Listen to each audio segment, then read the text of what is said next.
রাসূল তো এতিমদের সর্দার। পৃথিবীর কোন এতিম যেন বলতে না পারে নবীজি আমার ব্যাপারে কি বলবেন, আমি তো এতিম মানুষ, তিনি আমার ব্যাপারে কিভাবে আমার দরদ বুঝবেন। নবীজিকে আল্লাহ পাক কেমন এতিম বানালেন, সমস্ত দুনিয়ার এতিমদের সর্দার বানালেন। মায়ের পেটে যখন তিনি ছিলেন 6 মাসের সময় মায়ের পেটে থাকাকালীন বাপের এতিম হয়ে গেলেন। যখন প্রসব বেদনা শুরু হয়েছে মায়ের, দুনিয়ায় যখন তিনি আসবেন, হযরতে আমেনা ঘরের ভিতরে বসে তার অবস্থাটা কি, এই সন্তান পৃথিবীতে আসতে পরে যিনি সবচাইতে বেশি খুশি হবেন তিনি তো আজ দুনিয়ায় নাই। আল্লাহ রাব্বুল আলামিন তার হাবিবকে দুনিয়া আনলেন।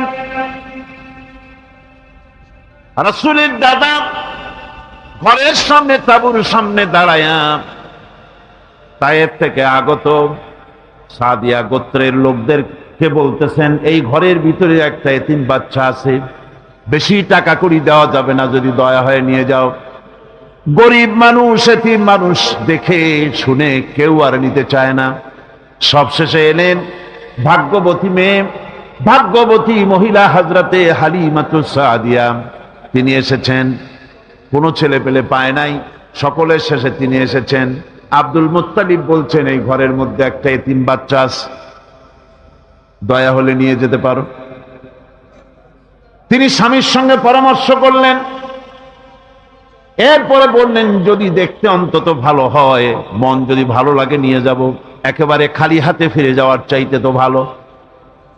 হযরতে হালিমা বলেন, আমি ঘরের মধ্যে প্রবেশ করলাম, মা আমেনার কোল থেকে শিশু মুহাম্মদ সাল্লাল্লাহু আলাইহি ওয়াসাল্লামকে যখন আমি কোলে নিলাম, আমি হুজুরের চেহারার দিকে নজর করে দেখলাম, আমার কাছে মনে হলো যেন পূর্ণিমার চাঁদটা আমার কোলে ধরা দিয়েছে। রাসূল কি শিশু মুহাম্মদ সাল্লাল্লাহু আলাইহি ওয়াসাল্লাম কি যখন নিয়ে বাড়ির দিকে রওনা হলাম, যে গাধা আমার সকলের পেছনে এসেছে সেই গাধা এখন সকলের আগে ছুটে চলে যায়। বাড়ি যখন নিয়ে গেলাম, কুয়ায় পানি বাড়লো, গাছে ফসল বাড়লো, খেজুর গাছে খেজুর বাড়তে লাগলো, জমিনে ফলন বেড়ে গেল। বিশ্বনবী মুহাম্মদ রাসূলুল্লাহ সাল্লাল্লাহু আলাইহি ওয়াসাল্লাম এভাবে এতিম অবস্থায় জীবন তার শুরু হলো। যখন তিনি ফিরে এলেন 6 বছর বয়সের সময়, যখন মায়ের কাছে তিনি ফিরে এসেছেন, প্রতিদিন তিনি খেলা দেখতে যান ময়দানে। ইতিহাসের মধ্যে লেখা হয়েছে, মা প্রতিদিন সন্ধ্যার সময় তাকে ফিরে পান। আজকে সন্ধ্যা হয়ে গেছে, শিশু মুহাম্মদ সাল্লাল্লাহু আলাইহি ওয়াসাল্লাম বাড়ি ফেরেন না। কারণ কি, কেন বাড়ি ফেরে না? সন্ধ্যার দিকে তিনি চলে গিয়েছেন পাহাড়িয়া ময়দানে, যে দেখেন ধুধু করতেছে চতুর্দিকে, সন্ধ্যা হয়ে গেছে, অন্ধকার হয়ে গেছে, কোনো ছেলে পেলে নাই, কেউ নাই। পাহাড়ের পাদদেশে বসে শিশু মুহাম্মদ সাল্লাল্লাহু আলাইহি ওয়াসাল্লাম কাঁদতেছেন। মা প্রশ্ন করলেন, বাবারে সন্ধ্যা উত্তীর্ণ হয়ে গেল, কেন একা একা বসে বসে কাঁদো? তিনি বলছেন, মাজি আজ কদিন খেলা দেখতে আসলাম ময়দানে, প্রতিদিন দেখি যখন সন্ধ্যা হয়ে যায় মুরব্বী শ্রেণীর কিছু লোক আসে, ছেলেকে নাম ধরে ডাক দেয়, ছেলেরা দৌড়ে তার বাবার কাছে চলে যায়, আর বাবা ছেলেকে কোলে নিয়ে মুখে চুমা দিয়ে বাড়ির দিকে নিয়ে যায়। আমি আজ কদিন পর্যন্ত এই ময়দানে এলাম, কোনদিন সন্ধ্যাবেলায় তো কেউ এসে আমাকে মুহাম্মদ বলে একটা ডাক দিল না। আমার আব্বা কি নাই? আল্লাহ রাব্বুল আলামিন বলেন, আলাম ইয়াজিদকা ইয়াতীমান ফাআওয়া, এরকম এতিম অবস্থায় পেয়ে আমি কি আপনাকে আশ্রয় দেই নাই? আপনাকে আমি পেয়েছি এতিম অবস্থায়, এরপরে আমি আপনারে আশ্রয় দিলাম। ওয়া ওয়াজাদাকা দাল্লান ফাহাদা, এরপরে আমি আপনাকে পথ হারা পেলাম, আমি আপনাকে পথের দিশা দিয়া দিলাম। ووجدك عائلا فأغنى। এরপরে আমি আপনাকে দরিদ্র অবস্থায় পেয়েছি, তারপরে আমি আপনার দারিদ্র মুক্ত করেছি আপনাকে। সুতরাং فأما اليتيم فلا تقهر وأما السائل فلا تنهر وأما بنعمة ربك فحدث। সুতরাং নবী, এতিমের প্রতি নির্মম ব্যবহার করো না, এতিমের প্রতি ভালো ব্যবহার করো, নির্মমতা দেখাইও না। আর ভিক্ষুককে ধমক দিও না, রূঢ়তা দেখিও না, আর আল্লাহর নিয়ামতের প্রশংসা করো। বহুত মানুষ আছে এতিমরে গলায় ধাক্কা দেয়। মানুষ যখন ভিক্ষা নিতে আসে, গরিব মানুষ ভিক্ষা চাইতে আসছে, ওই মেয়ে আত্মাহিত জানো, দোয়া কুনুত জানো, বাড়ি যেয়ে কাজ করবা, এই সব আজে বাজে কথা বলে ভিক্ষা দেয় না। আহা, সায়েলকে ধমক দিতে রাসূল করিম সাল্লাল্লাহু আলাইহি ওয়াসাল্লাম নিষেধ করেছেন, সায়েলকে ধমক দিও না। আমার বন্ধুগণ, এজন্য এতিমের প্রতি দরদ করার জন্য আল্লাহ পাক কোরআনের ভিতরে পরিষ্কার বলেছেন। রাসূল করিম সাল্লাল্লাহু আলাইহি ওয়াসাল্লাম নিজে এতিম ছিলেন, আর এতিমের প্রতি তার এত দরদ ছিল, একবার তিনি ঈদের দিকে নামাজ পড়ার জন্য যাচ্ছেন, প্রতিমধ্যে দেখেন একটা বাচ্চা ছেলে কাঁদতেছে। এই রাস্তায় কত মানুষ গেল, কেউ দাঁড়ালো না, থমকে বাচ্চার ক্রন্দন কাউকে থামাইতে পারলো না। কিন্তু বিশ্ব নবী, দয়ার নবী রাহমাতুল লিল আলামিন বাচ্চার কান্না দেখে পাও বাড়াতে পারলেন না। নবীজি দাঁড়ায় গেলেন, জিজ্ঞেস করেন, ও বাচ্চা, ঈদের দিনে কাঁদো কেন? ঈদের দিনে তো কাঁদতে নাই। বাচ্চা বলে, তোমার কাছে বলবো না, আমি সেই সকালবেলা থেকে বসে আছি, আমি যদি মক্কার আব্দুল্লাহর পুত্র মুহাম্মদ রাসূলুল্লাহ সাল্লাল্লাহু আলাইহি সাল্লামকে পাই, মনের দুঃখ তার কাছে বলবো। বিশ্ব নবী জমিনের উপরে বসে পড়লেন, বাচ্চারে কোলের উপরে উঠায় বলেন, বাচ্চা বলো কি তোমার দুঃখ? তুমি যার জন্য বসেছো আমি তো সেই এতিম নবী, কি বলতে চাও? বাচ্চা বলতেছেন, ইয়া রাসূলুল্লাহ, আমার বাবা মারা গেছে, সেই ছোট্টবেলায় একেবারেই তখন মায়ের পেট থেকে আমি আসার পর বাপ মরে গেল, আমার মা আর একজনের সঙ্গে বিয়ে বসেছে, সেই পুরুষটি আমারে দেখতে পারে না, আমার মা যদি আমারে কোলে করে এসে সহ্য করতে পারে না, আমারে চুমা খাইলে সহ্য করতে পারে না, আমারে খাবার দিলে মা মার খায়। আজ ঈদের দিনে রাতে আমার মা আমাকে বলল, বাবারে তোমার কপাল খারাপ, তোমার বাবা মারা গেছে, তোমাকে সাহায্য করার কেউ নাই, আমি তোমার যত্ন করতে পারলাম না, কোলে নিয়ে চুমাও দিতে পারি না, আমার এমনই কপাল খারাপ। সুতরাং এতিমের দরদ এতিম ছাড়ার কেউ বুঝবে না। তুমি আজ চলে যাও, ওই রাস্তায়, ঈদের রাস্তায় দাঁড়ায় থাকো, মাঠের রাস্তার পাশে, বিশ্ব নবীর কাছে তোমার দুঃখ বলো, এতিমের দুঃখ তিনি বুঝবেন। আমি মায়ের কথা মতো এই জায়গায় এতক্ষণ বসে আছি, হুজুর আপনি দয়া করে, আমার কথা তো আপনার কাছে বললাম, আমার মনের এই দুঃখ। নবীজি বাচ্চার কথা শুনতেছিলেন, চোখ দিয়া পানি পড়তেছিল, বাচ্চাকে বুকের সঙ্গে জড়িয়ে ধরে নবীজি বলেন, ও এতিম, মুহাম্মদ সাল্লাল্লাহু আলাইহি ওয়াসাল্লাম যদি তোমার পিতা হন, আর হযরতে আয়েশা যদি তোমার মা হয়ে যায়, বলো তোমার মনের দুঃখ মেটে নাকি? ছেলে ডুকরে কেঁদে উঠলো আর বলল, ইয়া রাসূলুল্লাহ, আপনি যদি আমার পিতা হন আর আয়েশা যদি আমার মা হয়ে যায়, এর থেকে বড় সৌভাগ্যের আমার তো আর কিছুই নাই। নবীজি এতিমকে বাড়ি নিয়ে গিয়ে হযরতে আয়েশার হাতে তুলে দিয়ে বললেন, আয়েশা রে, পবিত্র ঈদের দিনে আল্লাহ রব্বুল আলামিন তোমার জন্য একটা উপহার পাঠিয়েছেন, এটার যত্ন করো। এতিমের প্রতি দরদ রাখার জন্য আল্লাহ রব্বুল আলামিন বলেছেন, এতিম, মিসকিন, বিধবা, অসহায় লোক, তাদের প্রতি যাতে করে মুসলিম সমাজ লক্ষ্য রাখে, সেজন্য আল্লাহ পাক নির্দেশ করেছেন। বুখারী এবং মুসলিম শরীফের হাদিসে এসেছে, আস-সাই আলাল আরমারাত ওয়াল মিসকিন কাস-সাই ফি সাবিলিল্লাহ। বিধবাদের জন্য, মিসকিনের জন্য কেউ যদি কোনো উদ্যোগ গ্রহণ করে, কেউ কোনো সাহায্য দেয়, জিহাদ করে আল্লাহর রাস্তায় যে সওয়াব পাওয়া যায়, যে মর্যাদা পাওয়া যায় আল্লাহর কাছে, এতিম মিসকিন বিধবাকে সাহায্য করলে সেই সওয়াব আল্লাহ রাব্বুল আলামিন আমলনামায় দিয়ে দেন। এমন চরিত্র আচার আচরণ দেওয়া হয়েছে যাতে করে লোকেরা অভিভূত হয়ে যায়, আকৃষ্ট হয়ে যায়। হযরতে যায়েদ, তিনি তো কৃতদাস ছিলেন, হারায় গেলেন বাপ মা থেকে। আর এরপরে কুদরত করে মুহাম্মদ সাল্লাল্লাহু আলাইহি ওয়াসাল্লামের ঘরে উঠায় দিল। তিনি তখন আল্লাহর নবী, তখনও নবুয়তের দায়িত্ব পান নাই। যায়েদের পিতার কাছে খবর হয়ে গেল যায়েদ আছে রাসূলের বাড়িতে, মুহাম্মদ সাল্লাল্লাহু আলাইহি ওয়াসাল্লামের বাড়ি মক্কায়। তারা এসে হুজুরের সঙ্গে দেখা করে বললেন, মুহাম্মদ সাল্লাল্লাহু আলাইহি ওয়াসাল্লাম, জানতে পেরেছি আপনার কাছেই আমাদের ছেলে যায়েদ আছে, মেহেরবানি করে তাকে আমাদেরকে ফিরায় দেন। হুজুর বলেন, যায়েদ যদি তোমাদেরকে চিনতে পারে আর যদি যেতে চায়, আমার পক্ষ থেকে কোনো আপত্তি নাই, অবশ্যই যাবে। তবে যায়েদ যদি যেতে না চায়, আমি এমন লোক নই যে কেউ আমার কাছে থাকতে চাইলে আমি জোর করে তাকে ছেড়েও দিতে পারি না, আমি তেমন লোক নই।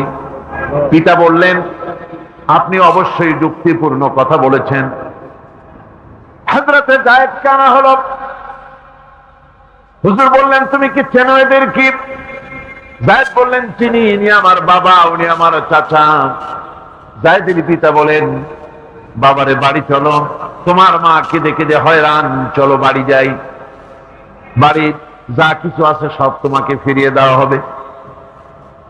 হযরতে যায়েদ বলতেছেন, পিতা,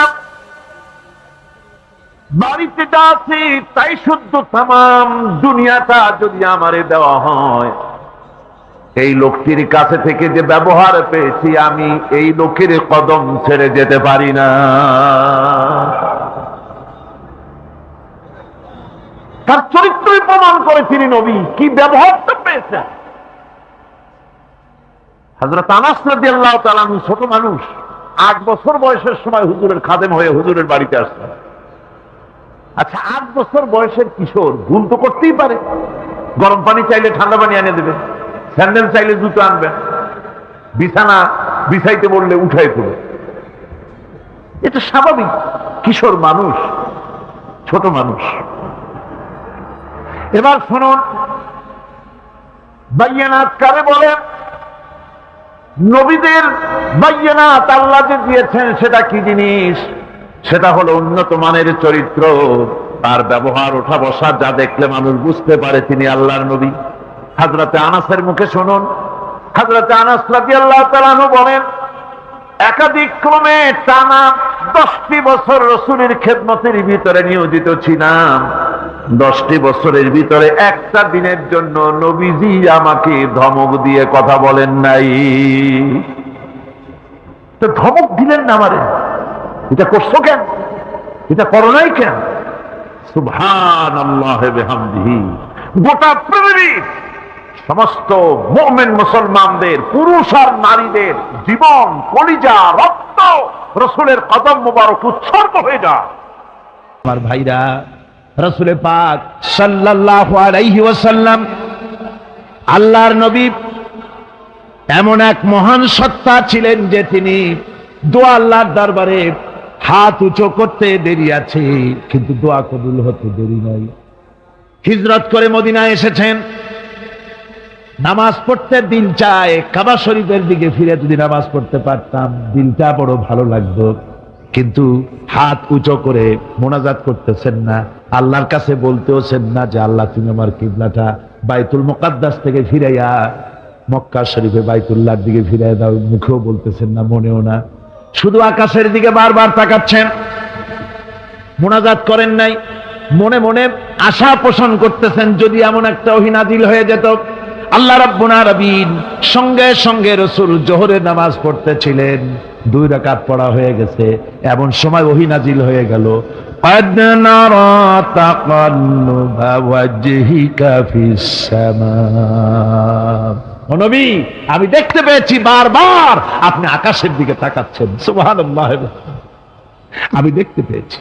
فَلَنُوَلِّيَنَّكَ قِبْلَةً تَرْضَاهَا فَوَلِّ وَجْهَكَ شَطْرَ الْمَسْجِدِ الْحَرَامِ। আর দেরি নাই, আপনার মনের আশা পুরা হয়ে গেছে, এক্ষুনি আপনার কিবলা পরিবর্তন করুন। হুজুর 2 রাকাত পড়েছিলেন বাইতুল মাকদাসের দিকে ফিরে, বাকি 2 রাকাত তিনি মক্কা শরীফের কাবা শরীফের দিকে ফিরলেন। আজও পর্যন্ত সেই মসজিদ আছে, সাক্ষ্য দিচ্ছে নবীর কথা কিভাবে মঞ্জুর হয়। মসজিদে কিবলাতাইন মদিনা মুনাওয়ারায় সে মসজিদ আজও আছে। ভাইরা আমার, রাসূল পাক সাল্লাল্লাহু আলাইহি ওয়াসাল্লাম এত বড় মর্যাদা সম্পন্ন ব্যক্তিত্ব, মহান ব্যক্তিত্বের উম্মতের মধ্যে আল্লাহ আমাদের শামিল করেছেন। শুকরিয়া স্বরূপ আমরা পড়ি আলহামদুলিল্লাহ। জোরে সোরে পড়েন আলহামদুলিল্লাহ। আমার ভাইয়েরা, মর্যাদা এত বেশি আল্লাহ রসুলকে আল্লাহ রাব্বুল আলামিন দান করেছেন।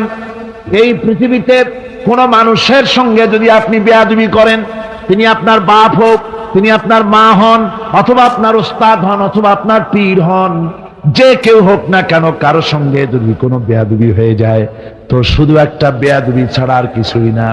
কিন্তু নবীজির সঙ্গে যদি কেউ বেয়াদবি করে, সেটা শুধু বেয়াদবি থাকে না, কুফরি হয়ে যায়। কি হয়ে যায়? কুফরি হয়ে যায়। রাসূলুল্লাহকে কেউ তাওহীন করলে, অসম্মান করলে, সমালোচনা করলে কাফের হয়ে যায়। যারা বলেন কি হয়ে যায়?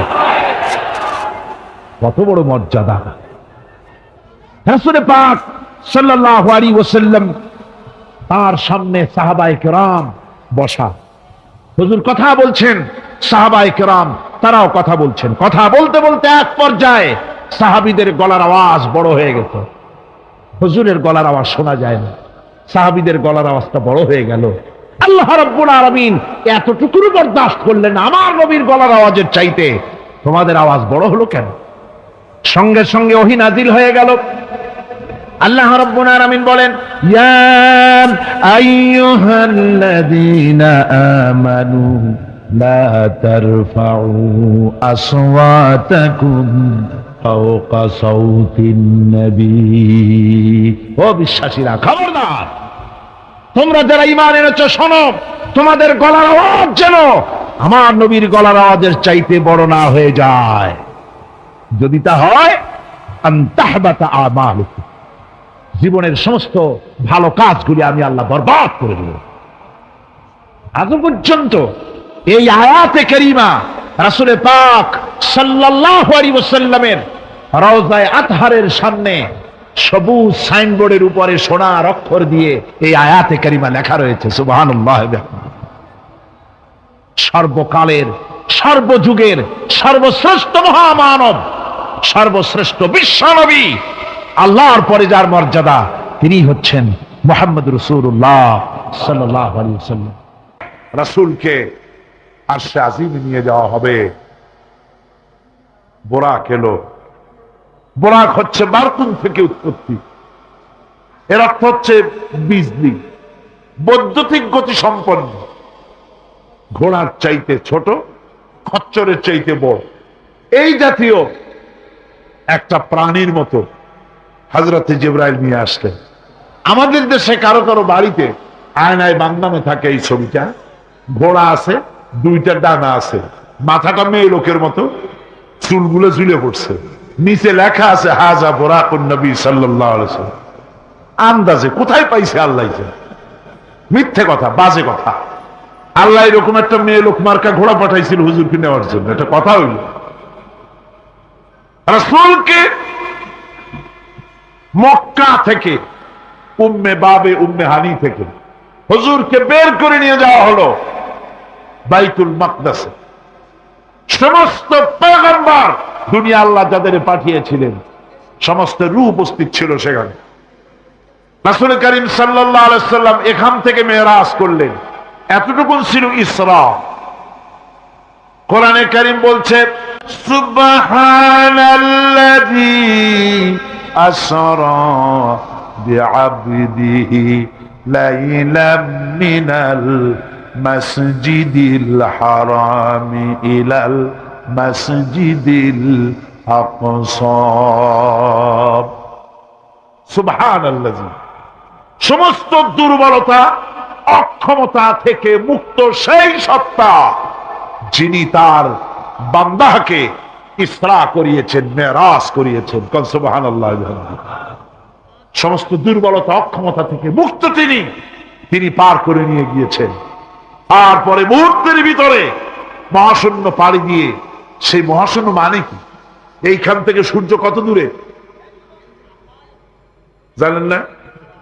9,30,00,000 মাইল দূরে এখান থেকে সূর্য। সেই সূর্য, তারপরে রয়েছে গ্যালাক্সি, মিল্কি ওয়ে, গ্রহ নক্ষত্র, সে যে কত দূরে, যে সমস্ত তারকা, এমন বহুত তারকা আছে যে তারকা সৃষ্টির পর তার আলো পৃথিবীর মাটি আজ পর্যন্ত স্পর্শ করে নাই, অথচ আলোর গতি প্রতি সেকেন্ডে কত মাইল? 1,86,000 মাইল। এই 1,86,000 মাইলের সেকেন্ড, এর মিনিট, এর ঘন্টা, এর দিন, এর সপ্তাহ, এর মাস, এর বছর, এটাকে বলা হয় লাইট ইয়ার, আলোকবর্ষ। সেই তারকা তৈরি হওয়ার পর কত সহস্র সহস্র লাইট ইয়ার চলে গেল, আজও পর্যন্ত সেই তারকার আলো পৃথিবীর মাটি স্পর্শ করতে পারে নাই। তাহলে সেই তারা কোথায়? আল্লাহ রাব্বুল আলামিন তার হাবিবকে চাঁদ, সূর্য, গ্রহ, নক্ষত্র, মহাশূন্য পাড়ি দিয়ে, তারপরে 7 আকাশ পাড়ি দিয়ে সিদরাতুল মুনতাহা পর্যন্ত নিয়ে গেলেন। জোরে কোন সুবহানাল্লাহ। এবার সিদরাতুল মুনতাহা পর্যন্ত যাওয়ার পথে যত ঘটনা ঘটলো সেগুলো আপনারা ইতিহাস থেকে পড়ে নেবেন, ওগুলি বলার সময় আমার কাছে নাই। সিদরাতুল মুনতাহায় যাওয়ার পর হযরত জিবরাইল বলেন, আর আমি যেতে পারবো না, এটা হলো বিপজ্জনক বর্ডার। আমি যদি আর এক চুল অগ্রসর হই তাহলে আমি জ্বলে পুড়ে ছাই হয়ে যাব, আমার আর যাওয়ার অধিকার নাই। হুজুর সেখানে বসে থাকলেন। জিবরাইল বলে গেলেন, এখান থেকে আপনাকে নেওয়ার কুদরতি ব্যবস্থা হয়ে যাবে। রাসূল দুনিয়ায় ফিরে এসে হযরতে বেলালকে ডেকে বলেছিলেন, বেলাল গো, এমন কি আমল তুমি করো আমারে শোনাও। হযরতে বেলাল বলেন, হুজুর আমার আমল তো সব আপনি জানেন। কয় না, কি করো শোনাও। বেলাল বলেন, হুজুর খাস আমলের মধ্যে এতটুকু আছে যে আমি কখনো বিনা উজুতে থাকি না, যখন উজু চলে যায় উজু করি, আর উজুর ইহতিমামের জন্য 2 রাকাত নফল নামাজ পড়ি। হুজুর বলেন, বেলাল তুমি এই আমল ছাড়বা না, কারণ সিদরাতুল মুনতাহায় হযরত জিবরাইল আমারে যখন ছেড়ে চলে গেলেন, আমার একা একা বড় ভয় লাগতে লাগলো। তখন আমার মনে হচ্ছিল তুমি যেন আমার চতুর্দিকে হাঁটতেছো। আমার ভাইরা, রফরাত নামক বিছানা চলে এলো। কুদরতি এই বিছানায় চড়ে নবীজি আল্লাহ রাব্বুল আলামিনের দরবারে আরশে আজিমে পৌঁছে গেলেন। জোরে বলেন সুবহানাল্লাহ, জোরে বলেন সুবহানাল্লাহ। যেখানে পৃথিবীর কোন মানুষের যাওয়া সম্ভব নয়, গোটা পৃথিবীর মানুষের মর্যাদা আল্লাহ পাক বাড়ায় দিলেন, আরশে আজিমে হুজুরকে নিয়ে গেলেন। তারপরে তিনি কথাবার্তা হুজুরের সাথে কি বললেন, সেই কথাগুলি নিয়ে আমাদের দেশে কথা হলো এই যে হুজুরকে নিয়ে আল্লাহ 5 ওয়াক্ত নামাজ দিছিলেন তো 50 ওয়াক্ত। মুসা আলাইহিস সালামের সাথে দেখা না হইলে তো কাম সারছিল, আমাদের আর উপায় ছিল। আরে ভাই, শুধু নামাজ দেওয়াই যদি উদ্দেশ্য হবে তাহলে রোজার মতো তো আল্লাহ দুনিয়ায় বসে দিতে পারতেন কিনা, হজের মতো জাকাতের মতো পারতেন কিনা। শুধু নামাজের জন্য নয়, আল্লাহ পাকের কায়নাত দেখাবার জন্য আল্লাহ পাক তাকে নিয়েছিলেন। বেহেশত দেখাইছেন, দোজখ দেখাইছেন, ভালো কাজ করলে কিরকম শান্তি হবে, খারাপ কাজ করলে কিরকম শাস্তি হবে চোখে দেখাই দিয়েছেন মুহাম্মদ রাসূলুল্লাহ সাল্লাল্লাহু আলাইহি ওয়াসাল্লামকে। মেরাজ থেকে ফিরে এলেন, ঘরে এসে দেখেন উজুর পানি, উজু করে যে গেছিলেন উজুর পানি তখনও গড়াচ্ছে। যে দরজা দিয়ে বেরিয়েছিলেন দরজাটা ধাক্কায় তখনও কাঁপতেছে। যে বিছানায় শোয়া ছিলেন সে বিছানায় মানুষ শুয়ে থাকলে যেমন উষ্ণ থাকে সেরকমের উষ্ণ ভাব তখনও আছে। কেমনে হল? কেমনে হলো? মাথায় ঢুকবে না। সুবহানাল্লাহ কোন ঢুকবে? জোরে কোন সুবহানাল্লাহ। এটার ব্যাপারে কোন বিজ্ঞান দর্শন যুক্তির প্রয়োজন নাই। প্রয়োজন শুধু এতটুকু, আল্লাহ তার হাবিবরে নেবেন, কত দ্রুত নিবেন, কত দ্রুত পাঠাবেন, এটা তিনিই ভালো জানেন, আমাদের কোনো জানার কথা না। ঠিক কিনা কন? আকাশ এবং জমিনে আল্লাহ রাব্বুল আলামিনের সর্বশ্রেষ্ঠ মেহমান জনাবে মুহাম্মদ রাসূলুল্লাহ সাল্লাল্লাহু আলাইহি সাল্লাম, এই মেহমান আল্লাহর দরবারে যাবেন। আল্লাহ যদি বলে দিয়ে থাকেন, আল্লাহ যদি হুকুম করে থাকেন, সময়ের গতি, বার্ষিক গতি, আহ্নিক গতি, আকাশের গতি, সূর্যের গতি, সময়ের গতি, রাত ৩:৪৫ 10 সেকেন্ড, এখন সমস্ত গতি স্তব্ধ হয়ে যা। আমার হাবিব আমার দরবার থেকে ঘুরে যখন ঘরে ফিরে যাবেন, আবার ৩:৪৫ 11 সেকেন্ড থেকে শুরু হয়ে যাবি। ফের ময়দানে আমার রাসূল রক্ত দিয়েছেন। আমি সেই তায়েফ সফর করেছি। সেই তায়েফ, আমি তায়েফের ইতিহাস হাদিসে পড়েছি, চোখে দেখি নাই। তায়েফের চিত্র নিজের চোখে দেখে প্রাণ ভরে কেঁদেছি, যেখানে রসুলের রক্ত পড়েছে। 3টি জায়গায় রসুলের রক্ত পড়েছে। সবচাইতে বেশি রক্ত পড়েছিল যে জায়গাটিতে, সেই জায়গায় প্রাণ ভরে কেঁদেছি। আমার স্ত্রী আমার সাথে ছিলেন। আমি তায়েফে গিয়ে লোকেরা আমাকে যখন বলল বিশ্রাম নিতে, আমি বললাম না, বিশ্রাম করব না, আগে আমারে নিয়ে যাও। আমার রাসূলকে মারছিল যে রাস্তাটা, ওই রাস্তাটা আমার আগে দেখাও। 3 দিনের না খাওয়া, রাস্তার 2 দিকে কাফেরেরা দাঁড়ানো, চতুর্দিক থেকে পাথর করে দিল। আহারে, এমন সুন্দর চেহারার মানুষ দেখে কেমনে মারল তারা। হুজুর পড়ে গেলেন, ওরা কাফেরেরা এসে জোর করে ধাক্কা মেরে হাঁটালো। আবার হুজুর পড়ে গেলেন, বেহুশ হয়ে পড়লেন। আবার ওরা উঠাইয়া জোর করে আবার হাঁটালো। তৃতীয় শেষ জায়গায় গিয়ে হুজুর বেহুশ হয়ে পড়ে গেলেন। শরীর থেকে সবচাইতে বেশি রক্ত পড়েছে সেখানে। আমি লম্বা সেজদায় পড়ে এত কান্দা কাঁদছি, আরে আমার নবীজির রক্ত পড়েছে এই মাটিতে। ফেরেশতারা এসে বলছেন, হে রাসূল, আপনার এই অবস্থা থেকে আকাশের ফেরেশতারা কাঁদতে কাঁদতে অস্থির হয়ে গিয়েছে। আপনি আমাদের অনুমতি দেন, এই পাহাড় চাপা দিয়া কাফেরের গোষ্ঠী সাফ করে দেই। আমার নবীজি বললেন, না, আমি তো বলবো না। আমি তো পৃথিবীর মানুষকে প্রতিশোধ দিতে আসি নাই। আমি যদি হুকুম করি আর আমার হুকুম মতো সবগুলি যদি পাথর চাপা দিয়ে মারিয়ে ফেলে দাও, তাহলে আমি কাল কালে পৌঁছাবো লা ইলাহা ইল্লাল্লাহু মুহাম্মাদুর রাসূলুল্লাহ। সঙ্গে জায়েদ, রক্তাক্ত শরীর।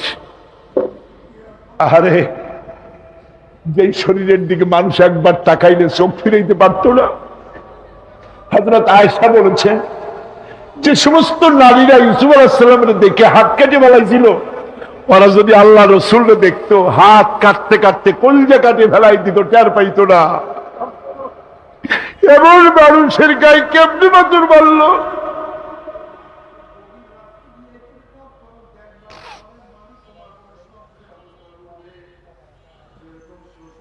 রাসূল করিম সাল্লাল্লাহু আলাইহি ওয়াসাল্লাম বসে আছেন, শরীর থেকে রক্ত ঝরছে। বুখারী শরীফে এসেছে, আত্তাস নামক এক যুবক আঙ্গুরের বাগান থেকে 1 গ্লাস আঙ্গুরের শরবত এনে হুজুরের হাতে দিলেন। কষ্টের পর 3 দিনের না খাওয়া ক্ষুধার্ত নবী 1 গ্লাস আঙ্গুরের শরবত সবটুকু পান করে একটা স্বস্তির নিঃশ্বাস ফেললেন। বললেন, তোমার নাম না আত্তাস? তিনি বললেন, হ্যাঁ, আমার নাম আত্তাস। তোমার বাড়ি হযরত ইউনূস আলাইহিস সালামের গ্রামে? বললেন যে হ্যাঁ, আমার বাড়ি ইউনূস আলাইহিস সালামের গ্রাম। যুবক জিজ্ঞেস করলেন, হুজুর আপনি কি করে বুঝলেন আমার নাম আত্তাস আর আমার বাড়ি ইউনূস আলাইহিস সালামের গ্রামে? আপনি জানলেন কি করে? হুজুর বললেন, আমিও নবী, ইউনূস আলাইহিস সালামও নবী, এক নবীর খবর আর এক নবীর কাছে থাকে।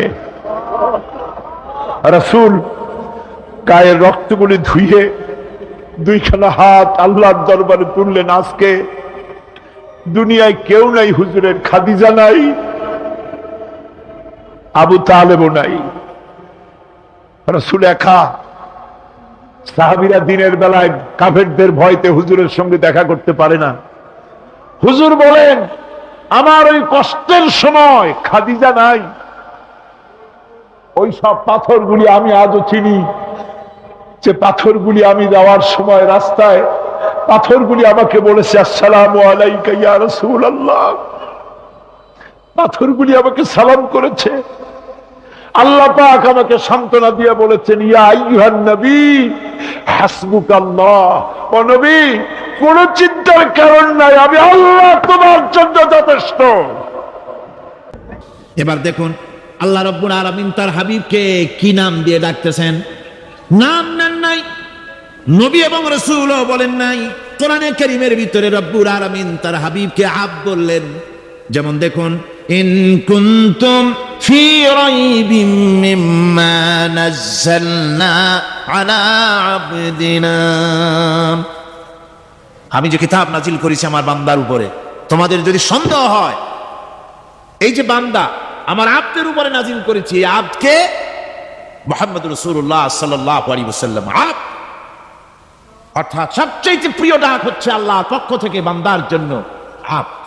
স্নেহপূর্ণ ডাক, স্নেহপূর্ণ ডাক, মহব্বতপূর্ণ ডাক। অন্য আয়াতে আমরা দেখতে পাই, তাবারাকাল্লাযী নাযালাল ফুরকানা আলা আবদিহি লিয়াকুনা লিল আলামিনা নাযীরা। অতীব বরকতপূর্ণ সেই মহান সত্তা যিনি তার বান্দার উপরে ফুরকান নাজিল করেছেন। হুজুরের নাম নেন নাই, রাসূল বলেন নাই, বলেছেন আব্দ। কি বলেছেন? আব্দ, আমার বান্দা। এরপরে আল্লাহ রাব্বুল আলামিন অন্য আয়াতে বলেছেন, সুবহানাল্লাযী আসরা বিআবদিহি লাইলাম মিনাল মাসজিদিল হারামি ইলাল মাসজিদিল আকসা। সমস্ত দুর্বলতা অক্ষমতা থেকে মুক্ত সেই মহান সত্তা যিনি তার বান্দাকে রাতের একটি অংশে ইসরা করিয়েছিলেন। এখানে আব বলে আল্লাহ পাক বুঝিয়েছেন কার কথা? কার কথা বুঝালেন? রাসূল করিম সাল্লাল্লাহু আলাইহি ওয়াসাল্লামের কথা, তার কথাই বুঝালেন। তিনি হচ্ছেন আব্দ। সুতরাং আবদিয়ত, গোলামি, আল্লাহর গোলামি হলো জীবনের সবচাইতে বড় কথা। আল্লাহর গোলাম হওয়ার চাইতে বড় আর কিছু নাই পৃথিবীতে। আমরা হচ্ছে আল্লাহর গোলাম। জোরে বলেন আমরা কি? আমরা যে গোলাম, সে কথা বলতে মনে হয় কারো কারো একটু লজ্জা লাগে যে আমি চৌধুরী মানুষ বা অমুক একটা লোক, অমুক একজন সম্মানী লোক, গোলাম আমি, এটা বলা কি লজ্জার কথা। এরকম একটু মনে মনে কোনো অসুবিধা কারো হয় নাকি? জোরে কোন তো আমরা কি? কার গোলাম? সুবহানাল্লাহ, আল্লাহর গোলাম। আমরা এমন মহান সত্তার গোলাম, মহান সত্তার বান্দা, যার সমকক্ষ এই পৃথিবীতে কেউ নাই, আকাশেও কেউ নেই। প্রচন্ড ক্ষমতার মালিক এমন এক মহান সত্তার গোলাম আমরা। সুতরাং গোলামিটা করতে হবে সব ক্ষেত্রে। গোলামিটা হচ্ছে না আমাদের গোলামি হচ্ছে না। আমাদের জমিনে আমরা জমিন চাষ করি, আল্লাহর গোলামি সেখানে করি না। জমিন চাষ করতে গিয়ে, লাঙ্গল দিয়ে চাষ করতে গিয়ে পরের জমিনের আইল ঠেলে না, এমন এলাকা খুব কম আছে। অবশ্য চট্টগ্রামের কথা ভিন্ন, এখানে ঠেলাঠেলি করে না, এখানেও করে। তো কেমন গোলাম হলাম? জমিনে চাষ করতেছি, পরের জমিনের আইল ঠেলতেছি, যা নিষেধ করা হয়েছে আমরা সেটা করতেছি। আল্লাহ নিষেধ করছেন সুদ খেও না, আমরা সে সুদের মধ্যে যাচ্ছি। আল্লাহ নিষেধ করেছেন জুয়া খেলতে, সেই জুয়া খেলা হচ্ছে। মদ খেতে নিষেধ করেছেন, সেই মদ খাওয়া হচ্ছে। অর্থাৎ যা যা নিষেধ করা হয়েছে সমাজের মধ্যে সেগুলি বেশি করে চলতেছে, ঠিক কিনা? তাহলে কি বান্দা হতে পারলাম? বান্দা হতে পারি নাই, গোলাম হতে পারি নাই। গোলাম হতে হবে আল্লাহ পাকের। কি হতে হবে জোরে কোন? গোলাম হতে হবে জীবনের সকল ক্ষেত্রে। আল্লাহর হক বান্দার উপরে কি, আর বান্দার উপরে আল্লাহর হক কি, এ ব্যাপারে একটি হাদিস এসেছে। ওয়ান মুআয বিন জাবাল রাদিয়াল্লাহু তাআলা আনহু قال كنت رديف النبي صلى الله عليه وسلم على حمار فقال لي يا معاذ أتدري ما حق الله على العباد وما حق العباد على الله হযরত মুআয বলছেন আমি রাসূল করিম সাল্লাল্লাহু আলাইহি ওয়াসাল্লামের গাধার পৃষ্ঠে হুজুরের পেছনে বসা ছিলাম। হুজুর আমাকে জিজ্ঞেস করলেন, মুআয তুমি কি জানো বান্দার উপরে আল্লাহর হক কি আর আল্লাহর উপরে বান্দার হক কি? কুলতু আল্লাহু ওয়া রাসূলুহু আ'লাম, বললাম আল্লাহ এবং তার রাসূল খুব ভালো জানেন। আমি কি করে জানবো? আল্লাহ এবং তার রাসূল খুব ভালো জানেন। ক্বালা হাক্কুল্লাহি আলাল ইবাদি আন ইয়াবুদুহু ওয়া লা ইউশরিকু বিহি শাইআ, বান্দার হক হচ্ছে আল্লাহর উপরে এই যে বান্দা গোলামি করবে আল্লাহ, ইবাদত করবে আল্লাহ, আর আল্লাহর সাথে কাউকে শরীক স্থাপন করবে না। এটা হচ্ছে আল্লাহর উপরে কার হক? বান্দার। আর আল্লাহর হক হচ্ছে বান্দার উপর কি? ওয়া হাক্কুল ইবাদি আলাল্লাহ আল্লা ইউআযযিবা মান লা ইউশরিকু বিহি শাইআ, বান্দার উপরে আল্লাহর হক হচ্ছে যে বান্দা আল্লাহর গোলামি করবে আর শরীক স্থাপন করবে না আল্লাহর সাথে, আল্লাহ তাকে শাস্তি দিবেন না। সুবহানাল্লাহি ওয়া বিহামদিহি। জোরে সরে বলুন কাকে মানতে হবে? সমস্ত ক্ষমতা হচ্ছে আল্লাহ। সমস্ত ক্ষমতা কার? আল্লাহর নাম নিতে শরম করে নাকি? তাহলে জোরে সরে কোন সমস্ত ক্ষমতা কার? আল্লাহ রাব্বুল আলামিনের এত বড় ক্ষমতা, সাগরকে নগর বানাতে পারেন, নগরকে সাগর বানিয়ে দিতে পারেন, এতিমকে রাষ্ট্রের মালিক বানায় দিতে পারেন, ধনীকে গরিব বানায় দিতে পারেন, গরিবকে ধনী বানায় দিতে পারেন, মৃত্যুকে জিন্দা করতে পারেন, জিন্দাকে মৃত্যু করে দিতে পারেন, পথের লোককে ধরে প্রেসিডেন্ট বানায় দিয়া ফুলের মালা দিয়া গলা থেকে পা পর্যন্ত ভরে দিতে পারেন। আবার আল্লাহ যদি নারাজ হয়ে যান, প্রেসিডেন্টের ফুলের মালার পরিবর্তে জুতার মালা গলায় দিয়া জেলখানার মধ্যে ঢুকাইয়া দিতে পারেন। তাহলে ক্ষমতাটা কার? বিশ্বাস করেন সমস্ত ক্ষমতার মালিক আল্লাহ। আকীদা মজবুত হতে হবে আমার মুসলমান ভাইরা। আকীদা গড়বড় যদি হয়ে যায়, তাওহীদ বুঝতে যদি ভুল করেন, জীবন বরবাদ হয়ে যাবে। আর কিছু যদি না পারেন, অন্তত ঈমান ও আকীদাকে মজবুত করে যদি আল্লাহর দরবারে উঠতে পারেন, ফাকাদ ফাজা ফাওজান আযীমা, বিরাট কামিয়াবি আসবে কিয়ামতে যদি আকীদাটাকে মজবুত করে না ওঠা যায় আল্লাহর দরবারে। সেজন্য আমি কোরআন আমাদেরকে কি শিখালো সেই কথাই বলছি। আল্লামাল কোরআন, কোরআন কি শিখাইছে? তাবিজ শিখায় নাই। কোরআন আমাদেরকে শুধুমাত্র মাথা ঝুলে ঝুলে তেলাওয়াত এটা শিখায় না। কোরআন তেলাওয়াত করতে হবে, বুঝতে হবে, আমল করতে হবে। কোরআন শিখাচ্ছে। কে শিখাচ্ছে? কোরআন। তার মানে কে? আল্লাহ। কে শিখাচ্ছে? আল্লাহ সুবহানাহু ওয়া তাআলা শিখাচ্ছে। বান্দা শোনো ভালো করে, ওয়াইয়ামসাসকাল্লাহু বিদুররিন ফালা কাশিফা লাহু ইল্লা হুয়া, আল্লাহ যদি তোমার কোনো ক্ষতি সাধন করতে চান, তাহলে সেই ক্ষতি থেকে তোমাকে কেউ রক্ষা করতে পারবে না। এটা হবে ঈমান। এটা কি? এই ঈমান যদি মনের মধ্যে আসে, আপনি বিরাট শক্তিশালী বিপ্লবী শক্তিতে পরিণত হয়ে যাবেন। আপনার যদি ঈমান থাকে যে দুনিয়ার কোন গুলির উপরে, কোন বুলেটের উপরে যদি আমার নাম লেখা থাকে, সারা পৃথিবী ওই গুলিবিদ্ধ হওয়া থেকে আমাকে বাঁচাইতে পারবে না। আর কোন গুলির উপরে, কোন বুলেটের উপরে যদি আমার নাম লেখা না থাকে, তাহলে গোটা বিশ্ব একযোগে প্রচেষ্টা করেও আমাকে গুলিবিদ্ধ করতে, এটার নাম কি? ঈমান। তাই আল্লাহ বলছেন যে আমি যদি কারো ক্ষতি করি, তাহলে এই ক্ষতি থেকে তাহলে তাকে কেউ বাঁচাইতে। ওয়াইয়ামসাসকা বিখাইরিন ফাহুয়া আলা কুল্লি শাইইন কাদির। আর আল্লাহ রাব্বুল আলামিন যদি কারো কল্যাণ করতে চান, তাহলে তার কল্যাণকে কেউ ফিরায় দিতে পারে না, কল্যাণ থেকে কেউ কাউকে কল্যাণ থেকে মাহরুম করে দিতে পারে না। তার মানে হলো আল্লাহ যদি কাউকে চুল ধরে, মাথা ধরে, কল্লা ধরে উপরের দিকে টানে, আর দুনিয়া যদি তার পাও ধরে নিচের দিকে টানে, তাহলে দুনিয়া পারবে? পারবে? আল্লাহ কল্যাণ করতে চাইলে কেউ ঠেকাইতে পারবে না, আর আল্লাহ অকল্যাণ করতে চাইলেও তার থেকেও কেউ বাঁচতে। ওয়া হুয়াল القاهر فوق عباده وهو الحكيم الخبير। তিনি তার বান্দাদের উপরে একচ্ছত্র আধিপত্য রাখেন, একচ্ছত্র ক্ষমতার অধিকারী তার বান্দার উপরে, সমস্ত জিনিসের উপরে তিনি ক্ষমতা রাখেন, তিনি মহান বিজ্ঞানময়।